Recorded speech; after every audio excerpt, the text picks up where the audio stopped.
Bienvenidos a Doctrina Católica Tradicional y comenzamos con nuestras oraciones.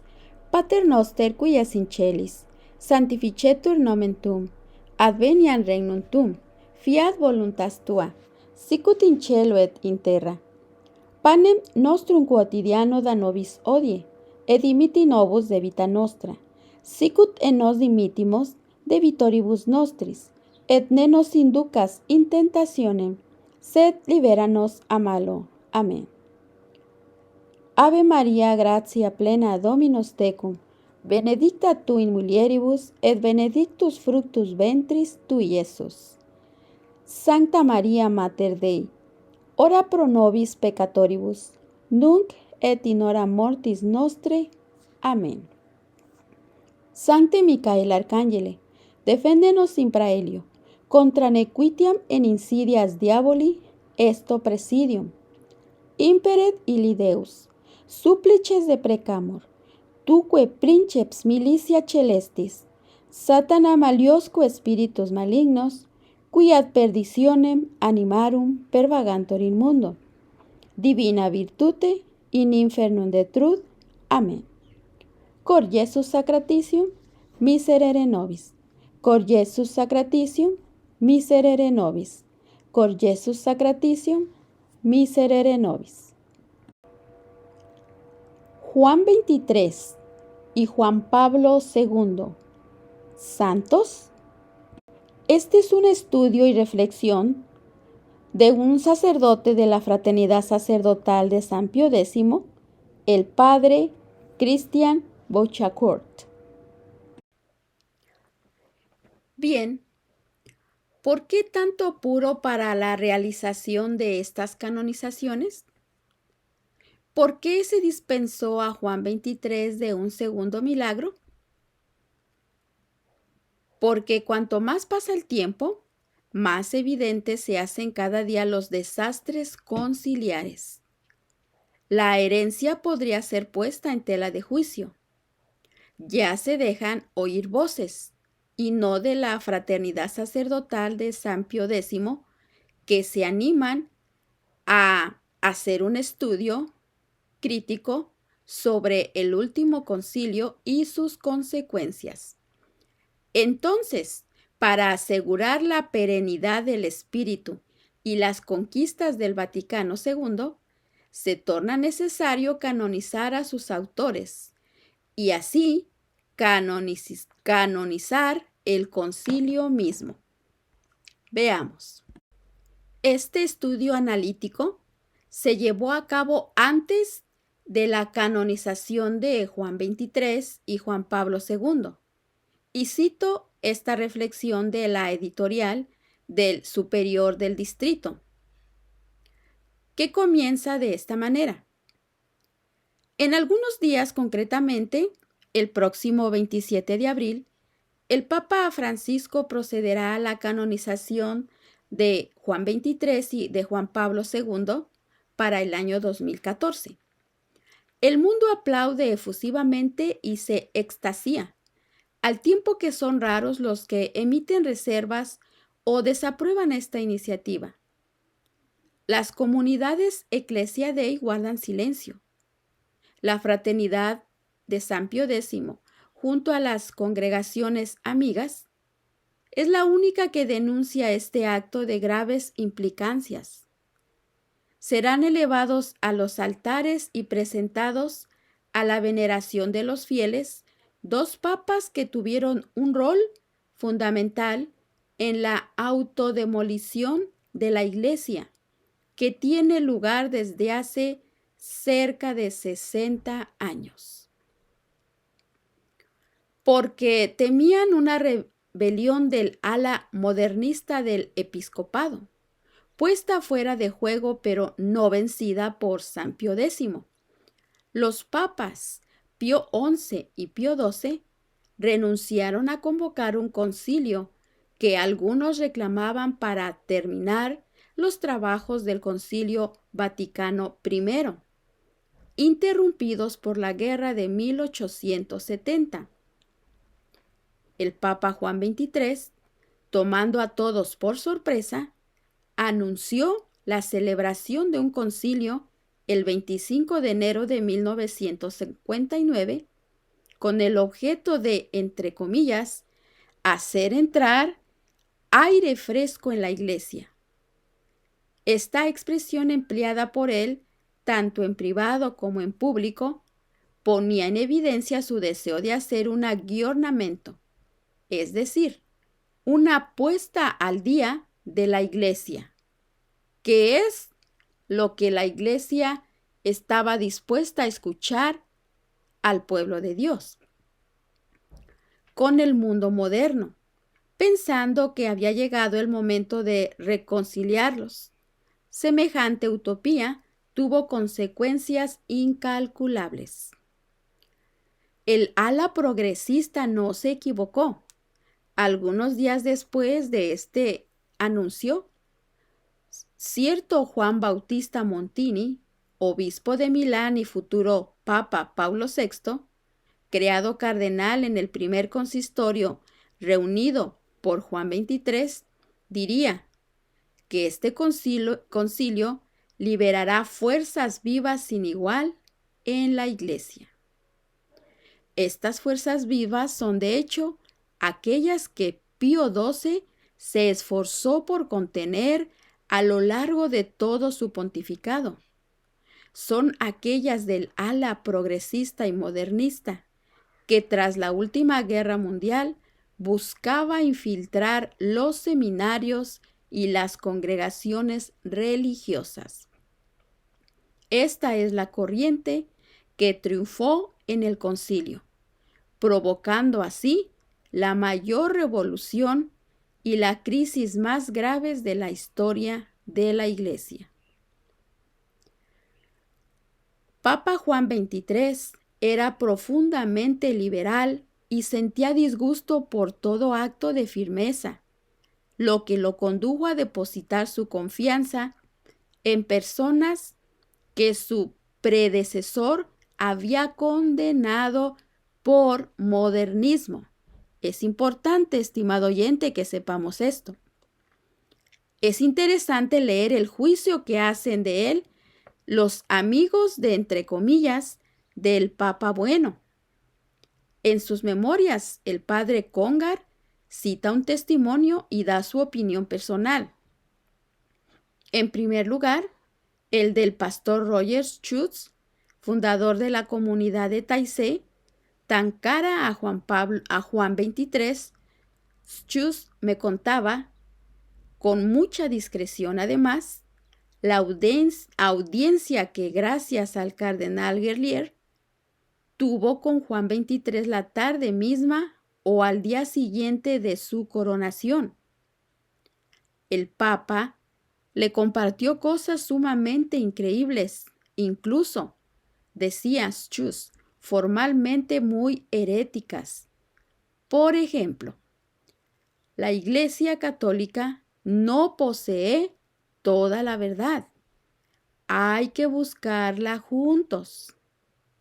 Pienso que los personajes importantes de la curia se dieron cuenta rápidamente que Juan XXIII y su proyecto del Concilio Vaticano II se podía tener lugar la más extraña aventura, que había que preparar cortafuegos, volver a tomar control y limitar los daños.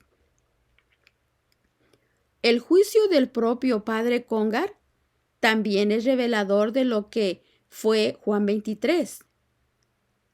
El Papa no es un teólogo, tiene intuiciones.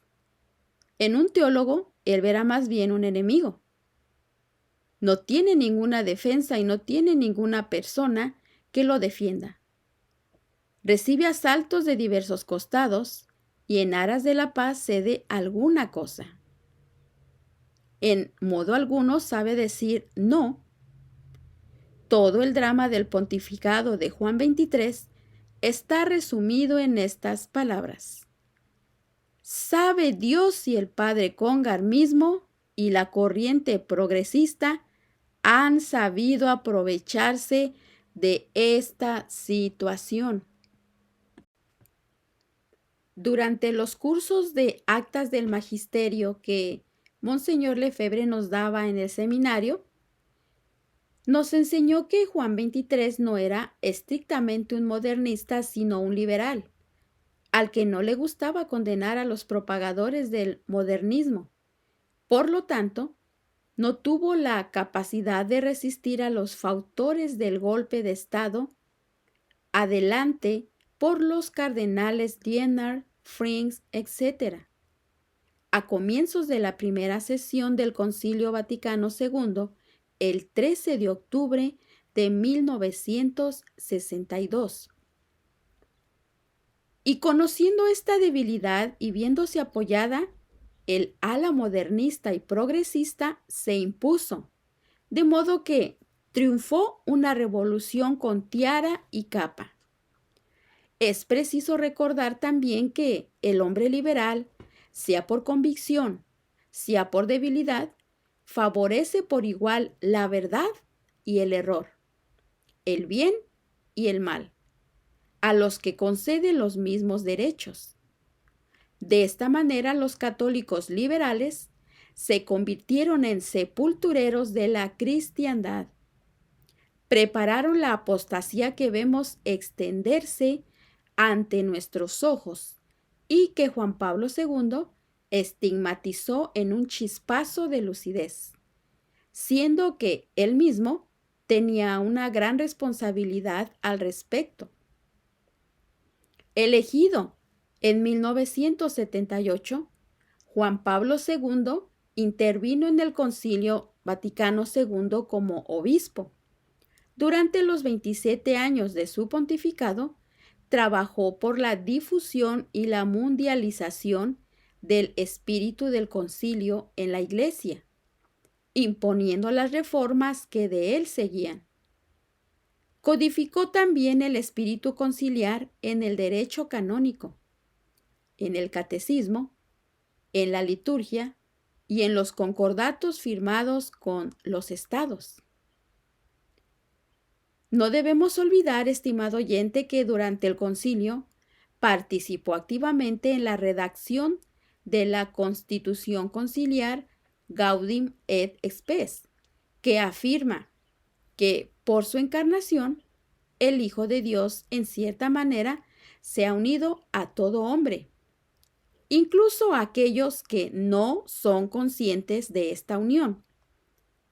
Como decía el padre Ranner al hablar de los cristianos anónimos, este texto dio un impulso funesto al movimiento ecumenista y a los encuentros interreligiosos, guiando el pensamiento de Juan Pablo II, que deseaba trabajar por la restauración de la unidad de los cristianos, entre comillas, y la de todos los hombres.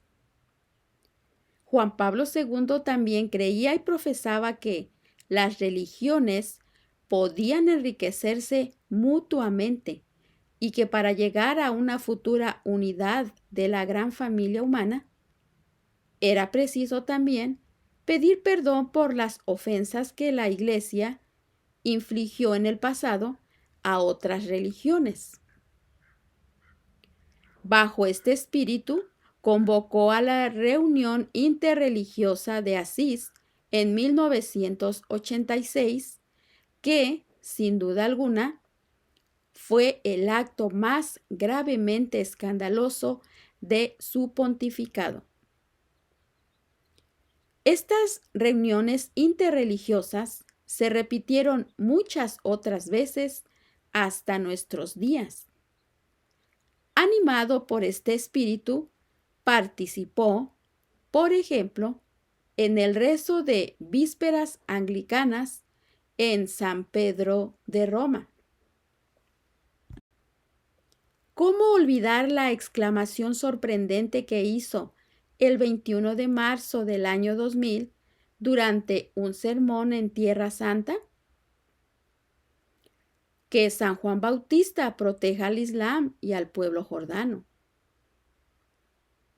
Y el beso estampado en el Corán, el 14 de mayo de 1999, durante la visita de una comitiva musulmana en el Vaticano, cuando tantos católicos eran perseguidos a manos de los seguidores de la religión de Mahoma?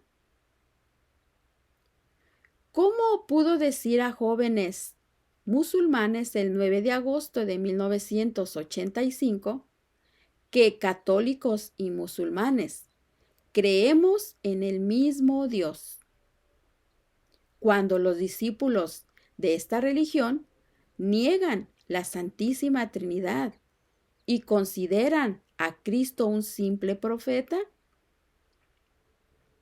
¿Qué pensar de la rehabilitación de Lutero, hecha durante su viaje a Alemania en 1980, cuando dijo: vengo a vosotros para recibir la herencia espiritual de Martín Lutero? ¿Vengo como peregrino? Cuando en realidad Lutero realizó un inmenso daño a la cristiandad entera, estimado oyente. Llamó a la misa una invención del demonio, esto es blasfemia tremenda, lo cual también llamó al papado una invención del maligno. ¿Cómo puede ser una persona así llamada como testigo? ¿Cómo podía decir el Papa Juan Pablo II que llegaba para recibir la herencia espiritual de Martín Lutero? Analicemos esto, que es muy grave, estimado oyente católico. ¿Cómo explicar su participación activa en agosto de 1985 en una ceremonia vudú desarrollada en un bosque de Togo, cuando los misioneros habían luchado tiempo atrás, en antaño, para suprimir esta práctica pagana? ¿Cómo justificar la escandalosa liturgia en Nueva Guinea el 8 de mayo de 1984, durante la que una mujer vestida indecorosamente leyó la epístola? Y tantos otros escándalos litúrgicos en México, Australia, realizados con el visto bueno de Monseñor Piero Marini, su maestro de ceremonias hasta el fin de su pontificado.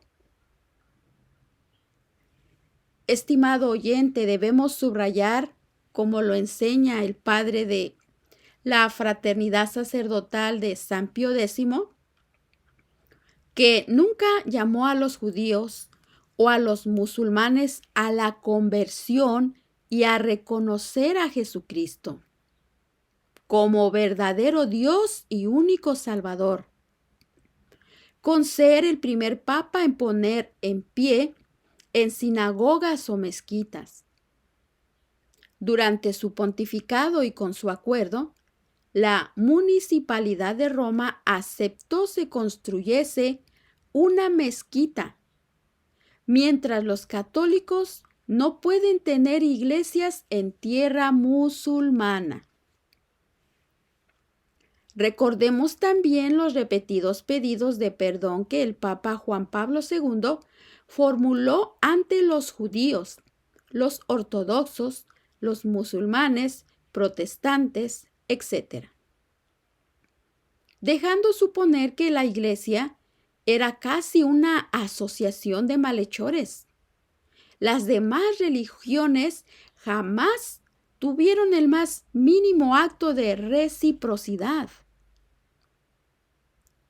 Cuando cayó la cortina de hierro, los países del este, liberados del yugo común ista, ustedes me entenderán porque hay ciertas palabras que no se pueden decir en esta plataforma, fueron a su vez contaminados por este espíritu conciliar, del cual antes habían sido preservados.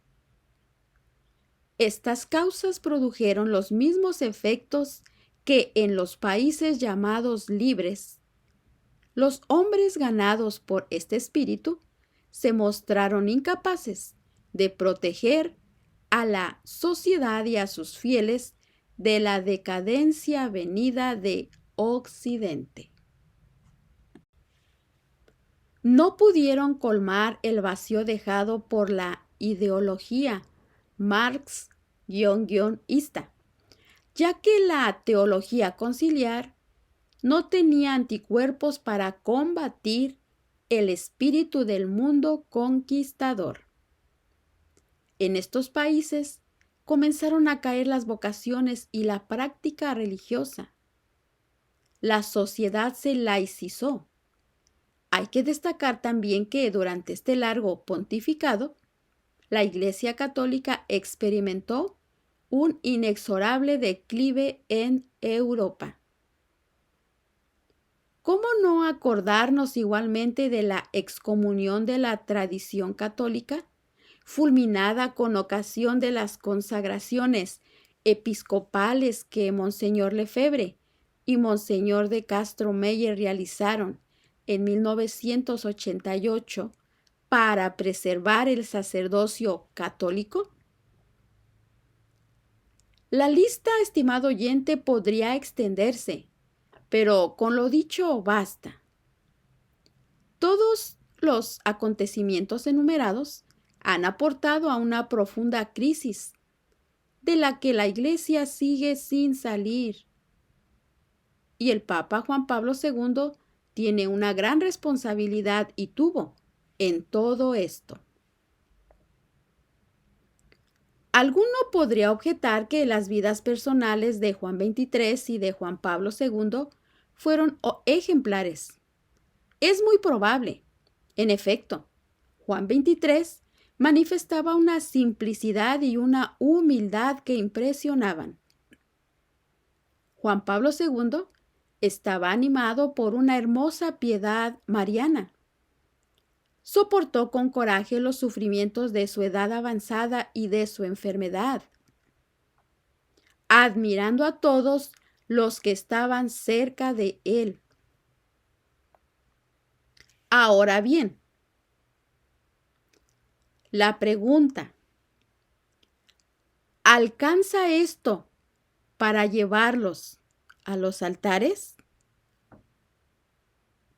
No, porque los que serán honrados no son Giuseppe Roncalli o Karol Wojtyla, sino Juan XXIII y Juan Pablo II, ambos dos papas de la Santa Iglesia. ¿Qué se diría de un padre de familia que tuviese una hermosa piedad, diese limosnas, se dedicara al prójimo y acogiera a los necesitados, pero que no se ocupase de la educación de sus hijos, que no se interesase por saber los amigos que frecuentan, que estuviese siempre fuera de su hogar, dejando que entre cualquiera a la casa y sin darse cuenta que todo eso perjudica a la familia?